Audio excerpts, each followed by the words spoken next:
Ngon quá, ngon quá.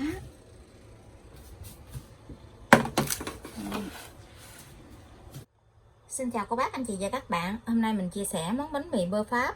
Món bánh mì này mấy hôm nay hot quá chừng luôn. Cách làm này rất là dễ luôn á. Mình làm chỉ có 250g bột thôi mà được 6 cái bánh mì bự như vậy nè. Bánh này thì hồi trước mình đã làm rồi, mà mấy hôm nay mình thấy nó hot trở lại cho nên nó là mình chia sẻ tiếp. Cô bác, anh chị và các bạn thấy thích thì cùng làm cho gia đình mình thưởng thức nha. Phần nguyên liệu thì ở đây mình có 250g bột mì. Bột làm bánh mì á, cô bác chọn loại bột mì nào có protein cao á, thì làm bánh mì sẽ ngon hơn. Mình có 100g bơ, 30g thì mình sẽ pha trong bột, còn 70g thì mình sẽ để lên trên mặt bánh.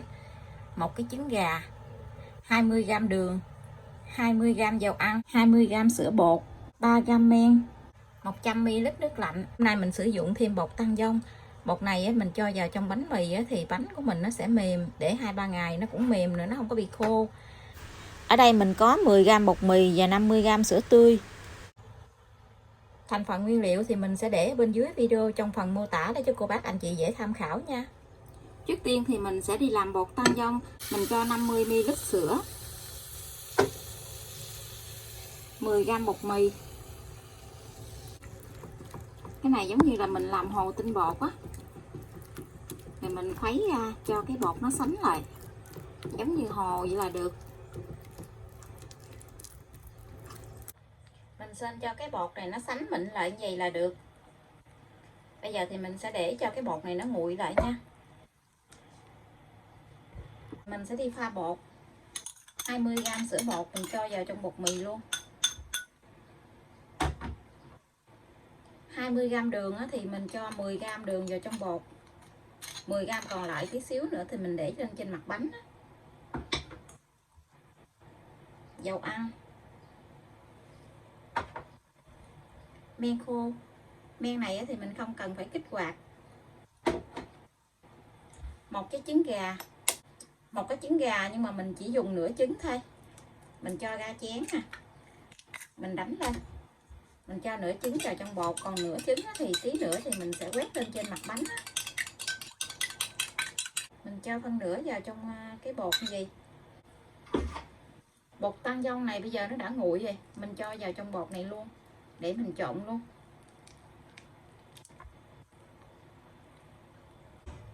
Bây giờ thì mình sẽ trộn tất cả cái hỗn hợp này lại.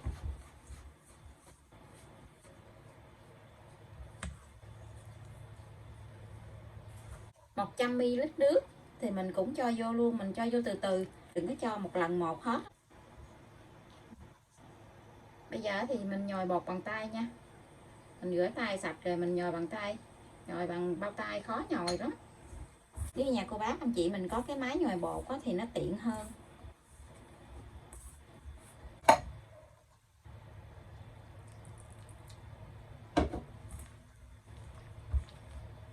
Cái phần nước này mình chuẩn bị là 100ml nước, nhưng mà mình còn lại một chút xíu, khoảng 20ml. Thì cái phần bột này thì mình sẽ dùng là 80ml nước nha. Mình trộn gì thì mình để cho bột nghỉ 10 phút để cho bột nó ngấm nước nha. Mình cho bột nghỉ 10 phút rồi, bây giờ thì mình sẽ cho bột ra ngoài cái thớt hoặc là cái bàn hay là cái miếng silicone á để mình nhồi. Mình nhồi bột này khoảng 10 tới 15 phút nha. Mình nhồi cho khối bột này nó mịn lại á. Nhồi bột này cũng dễ lắm, thì mình cứ đẩy ra vậy rồi mình kéo lại vậy. Cứ đẩy ra rồi mình kéo vô. Cho cô bác anh chị mình nhồi bột này nè, muốn cái bột của mình nó mau mịn á thì mình nắm cái bột lên gì thì mình đập xuống. Nắm lên rồi mình đập xuống vậy. Cái động tác này mình làm nhiều lần á, cái bột của mình nó mau mịn lắm. Mình thấy cái bột của mình nó đã đều bột hết rồi, nó đã mịn lại gì. Mình sẽ cho 30g bơ vô nha. Bơ này mình để ngoài nhiệt độ phòng để cho cái bơ này nó mềm lại. Cho 30g bơ vô, để vô trên chính giữa bột gì nè, rồi mình túm bột lại rồi mình nhồi. Khi mình cho bơ vô thì cái bột của mình nó sẽ mềm hơn. Mình không có cho vô trước mà mình cho vô cái lúc mà cái bột của mình nó mịn rồi á, thì mình sẽ cho vô rồi mình tiếp tục mình nhồi cho nó đều lại. để vào chính giữa gì nè, rồi mình cứ túm lại vậy thôi.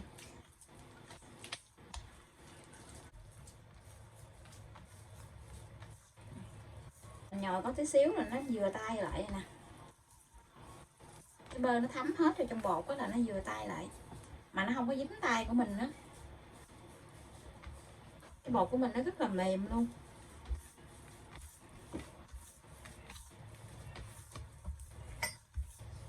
Mình nhồi cái khối bột này đã được 12 phút rồi nè, nhồi lên cơ luôn. Nhưng mà cũng dễ đó, tại vì cái bột này á, nó vừa tay á, nó mịn á, cho nên nó làm mình nhồi dễ đó. Nếu như bột khô quá á, thì mình khó nhồi, chứ còn bột nó mịn gì nè, nó mềm á, dễ nhồi lắm, nó nhẹ chứ nó không có nặng. Nhà mà có cái máy nhồi thì nó tiện hơn ha. Mình chưa có cái máy nhồi cho nên nó là mình nhồi bằng tay. Mình nhồi á, mình nắm miếng bột lên á, mình thấy cái bột của mình nó mỏng ra mà nó không có bị đứt á, mình kéo mỏng lên gì nè mà nó không có bị đứt nè. Như vậy là được nha.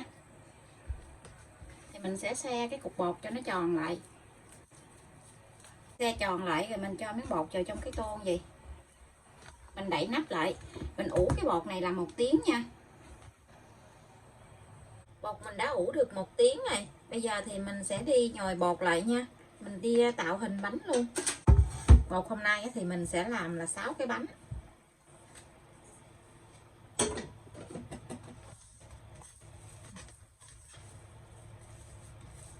Mình túm cái bột lại cho nó tròn lại để mình dễ chia.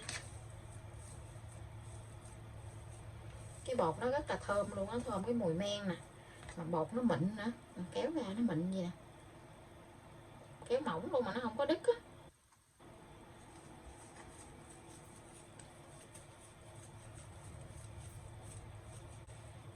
Mình sẽ chia cái bột này ra làm 6 cái bánh.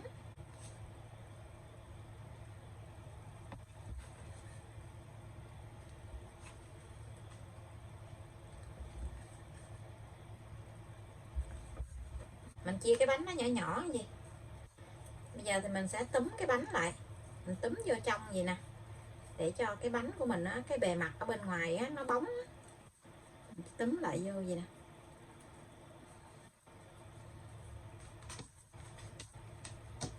Mình để cái bột ở đây, mình xe tròn lại, mình túm vô trong gì nè.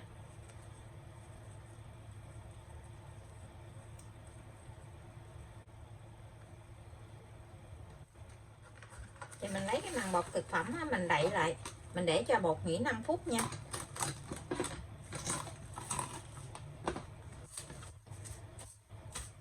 Sau khi mình để cái bột nghỉ 5 phút rồi, những cái miếng bột nào mà mình xe trước á, thì mình sẽ lấy ra để mình tạo hình bánh. Cái bánh này thì mình cán cho nó dẹp dẹp xuống, cho nó dày dày chút xíu chứ đừng có cán mỏng quá. Mình cuộn từ bên trên vậy nè, mình cuộn lại làm giống như bánh mì lạc vậy đó. Mình cuộn tròn tròn lại vậy nè, mình làm như cái muối sầu riêng vậy. Mình túm lại, túm cái mép bánh cho nó sát lại. Mình xe hai cái đầu bánh cho nó nhọn nhọn gì, nhìn giống như cái muối sầu riêng luôn. Thì mình sẽ cho lên trên cái khay nướng luôn nha, mình sắp lên trên cái khay nướng vậy. Thì mình làm thêm miếng bột tiếp theo. Miếng nào mà mình chưa có làm thì mình lấy cái màng bột thực phẩm mình đậy lên, đừng cho cái bột nó khô. Mình làm cái này ít bột quá cho nên nó cũng nhanh lắm. Mình cán cái bột ra cho nó dẹp dẹp xuống một chút xíu, mình cuộn từ bên trên xuống vậy nè. Cái mép bánh này thì mình chảy ra cho nó mỏng lại, rồi mình túm lên, mình bóp cái mép bột lại cho nó sát lại. Mình lấy cái tay mình xe gì nè cho hai cái đầu bột nó nhọn á, làm giống như cái muối sầu riêng vậy đó. Mình cho lên cái khay nướng luôn. Khay nướng mình nhỏ thì mình để cho nó hơi xéo xéo như vậy nè, để tí xíu nữa cái bột nó nở lên á thì nó không có bị đụng với nhau á.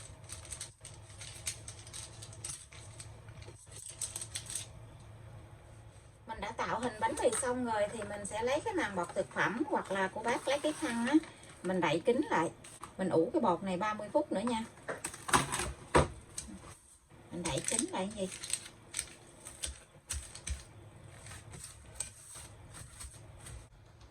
Bánh mình ủ lần 2 đã được 30 phút. Bây giờ cái phần trứng lúc nãy còn lại á, thì mình cho một tí xíu sữa tươi vô trong cái phần trứng này nè. Mình khuấy lên cho nó đều lại để mình quét lên trên mặt bánh á. Bơ lúc nãy á, mình cũng còn lại, mình cắt ra thành 6 phần, một miếng khoảng chừng 2 lóng tay thôi. Thì cái bánh của mình nó cũng nhỏ đó, cho nên nó làm mình để cái miếng bơ nhiêu là được rồi. Bây giờ thì mình sẽ đi gọt bánh nha. Nó nở lên rất là bự luôn rồi nè. Trước tiên mình gọt bánh thì mình sẽ quét một lớp trứng sữa lên. Cô bác mình làm sữa không cũng được, hoặc là trứng không cũng được.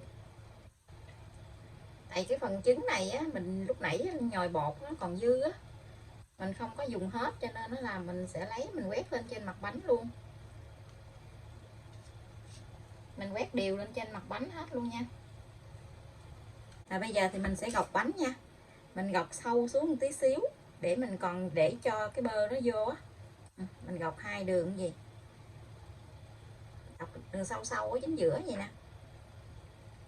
Mình gọt thẳng hoặc là mình gọt cho nó cong cong giống như là mình làm bánh mì lạc cũng được. Mình gọt cho nó sâu sâu xuống một chút xíu gì nữa để mình cho cái bơ vô nó không có bị chảy ra. Mình gọt xong rồi thì mình sẽ cho bơ vô. Mình cho vào trong chính giữa của cái miếng bánh là mình cắt vậy ha.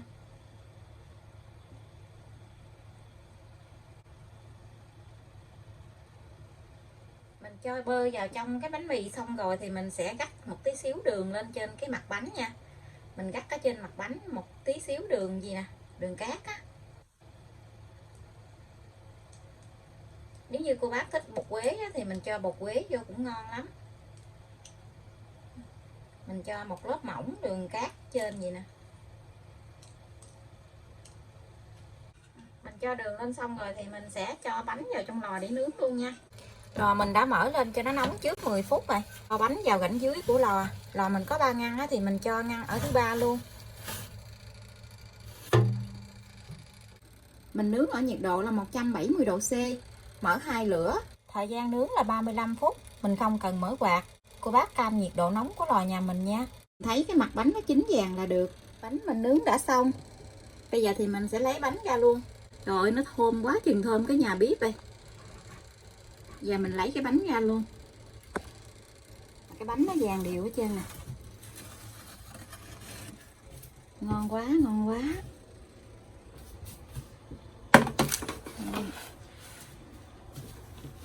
Nó dính lại nhau nè. Nó vừa dính tới à, chứ nó không có dính nhiều. Cái này thì dính nhiều hơn chút, còn cái này nó vừa dính tới. Mình sẽ cắt thử cái bánh ra cho cô bác anh chị xem nha. Bánh này thì nó đặc ruột. Vỏ bánh khi mình mới nướng xong thì nó giòn, nhưng mà mình để ở bên ngoài một tí xíu thì nó sẽ mềm. Cô bác ăn không hết mình để vô trong bọc thì mình cột kín lại thì cái bánh của mình nó không có bị cứng. Bánh ở bên trong nè, nó đặc ruột quá chừng ngon luôn á.